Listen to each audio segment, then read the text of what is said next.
Bismillahirrahmanirrahim. Assalamualaikum warahmatullahi wabarakatuh. Bagaimana kabarnya anak-anak? Sehat semua ya. Semoga semuanya dalam keadaan baik dan tetap semangat untuk belajar, dimudahkan dalam berpikir, dan tetap dalam lindungan Allah Subhanahu wa Ta'ala.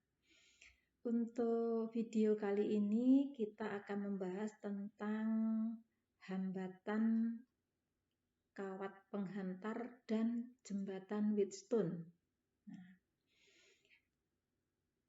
Nah, kita menuju ke ini dulu.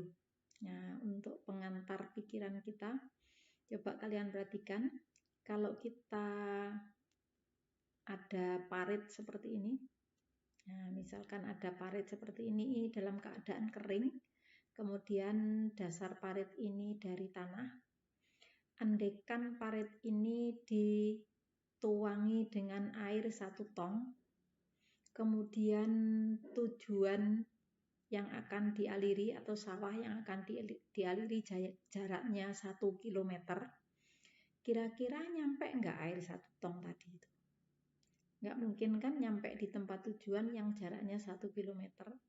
Lantas kemana air tadi itu? Tentu saja air itu akan diserap oleh dinding-dinding parit ini dan dasar parit yang terbuat dari tanah. Nah, untuk itu demikian pula dengan kawat penghantar. Kalau kawat penghantar itu adalah tempat aliran arus listrik, maka arus listrik dari sumber untuk menuju ke tempat tujuan itu juga akan terkurangi energinya karena diserap oleh bahan kawat penghantar itu sendiri. Nah, untuk itu, kira-kira faktor-faktor apa saja yang mempengaruhi nilai hambatan suatu penghantar?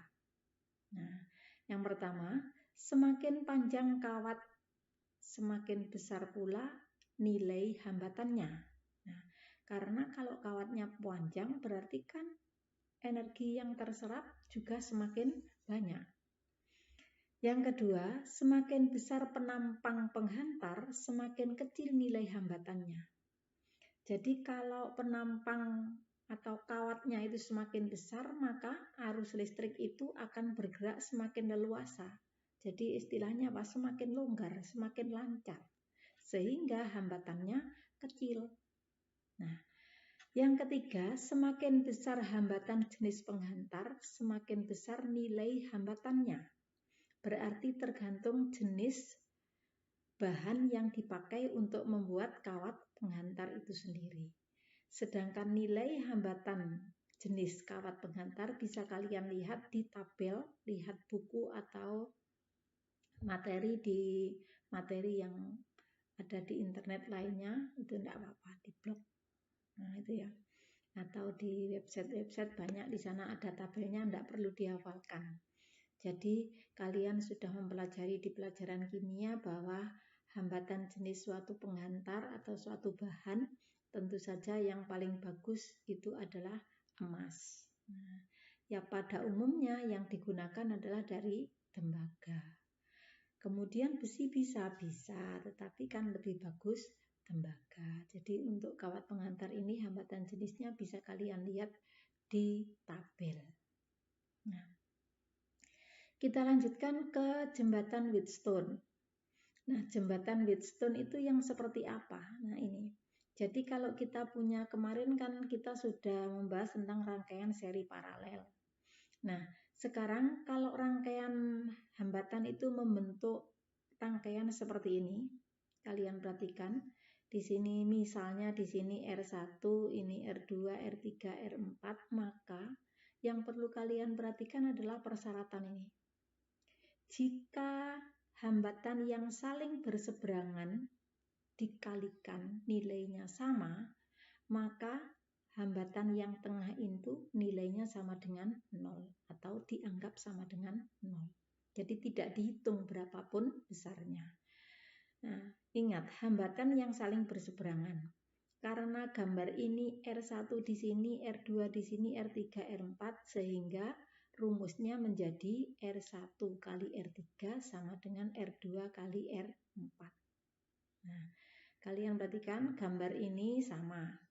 Hanya cara menggambar atau model menggambarnya saja yang berbeda. Jadi ini sama-sama membentuk jembatan Wheatstone seperti ini. Jadi hanya dibentangkan jadi persegi, ini jadi zigzag seperti ini.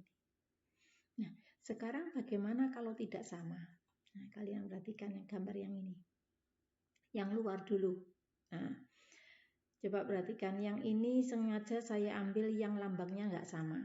Tadi letaknya R1, R2, R3, R4. Gini kan? Sekarang gambarnya kalian perhatikan. R1, R2, R4-nya di sini, R3-nya di sini. Nah, berarti kalaupun membentuk jembatan Wheatstone, maka rumusnya itu adalah R1 kali R4, ini R2 kali R3 karena yang saling berseberangan. Nah, gambar yang ini kita pakai untuk membahas yang tidak sama. Jadi kalau yang berseberangan ini dikalikan nilainya tidak sama, maka bagaimana? Maka diperlukan hambatan pengganti. Nah, seperti ini. Jadi ada RA, RB, dan RC. Kita hitung dulu menggunakan rumus ini. RA adalah R1 kali R2. Jadi R1 kali R2. Dua hambatan yang berdampingan. Nah ini. Dibagi dengan R1, 2, dan 5. Kelilingnya. Nah, R1, 2, dan 5. Kan dikelilingi ini. Nah, jadi yang diperhatikan ini jangan menghafalkan apa ini lambang R1, 2, 3-nya, tapi perhatikan letaknya. Nah, RB diapit oleh R1 dan R5. Berarti R1 kali R5 dibagi jumlah ketiga yang mengelilingi. RC diapit oleh R2 dan R5, maka di sini R2 kali R5 dibagi jumlah R yang mengelilingi, R1, 2, dan 5. Setelah itu, R yang sudah dihitung tadi itu dilepaskan sehingga gambarnya menjadi seperti ini. Nah, kalau gambarnya sudah seperti ini, kalian bisa menyimpulkan berarti RB sama R3 dihitung secara seri, RC dengan R4 dihitung secara seri, hasilnya itu nanti diparalel, hasil paralelnya diseri dengan RA, baru bisa dihitung. Nah itu. Jadi yang perlu saya sampaikan untuk keterangan yang ini, kemudian untuk contoh soalnya kalian bisa melihat di blog atau di buku materi. Ini yang perlu kalian perhatikan yang saya terangkan ini. Kemudian lanjutannya kalian perlu ini, saya perlu kemarin kan sudah saya minta untuk download aplikasi Electronic Kit itu ya. Nah, sekarang saya hanya menegaskan saja bahwa rangkaian kalau kalian punya diagram seperti ini. Nah, diagram ini sumber arus, 1 resistor dan 1 ampermeter. Ampermeter dipasang secara seri, kalian tentu sudah membaca. Maka apabila kalian praktikum dan bendanya itu ada, kalian merangkainya dari sini berangkat. Kutub positif menuju ke resistor, resistor menuju ampermeter, ampermeter baru menuju ke disambung ke sumber arus lagi. Jadi dari sini. Dari sumber arus ke resistor, resistor ke ampermeter, ampermeter menuju ke sumber arus. Namun yang perlu kalian perhatikan adalah pemasangan ampermeter. Nah, kalau resistor tidak ada masalah karena apa? Karena resistor di sini tidak punya kutub positif maupun negatif. Sedangkan ampermeter punya kutub positif negatif. Yang perlu kalian perhatikan ini, jadi kutub positif ampermeter kalau kalian telusuri ini harus nyampe ke kutub positifnya sumber. Kutub negatifnya ampermeter kalau kalian telusuri harus nyampe ke kutub negatifnya sumber. Jadi pemasangan ampermeter ini yang perlu diperhatikan seri, mana yang positif dan mana yang negatif. Positifnya disambung ke resistor, kalau telusuri nyampe. Ditulis di kertas, terus di-upload di e-learning. Oke ya. Terima kasih. Alhamdulillahirabbil alamin. Wassalamualaikum warahmatullahi wabarakatuh.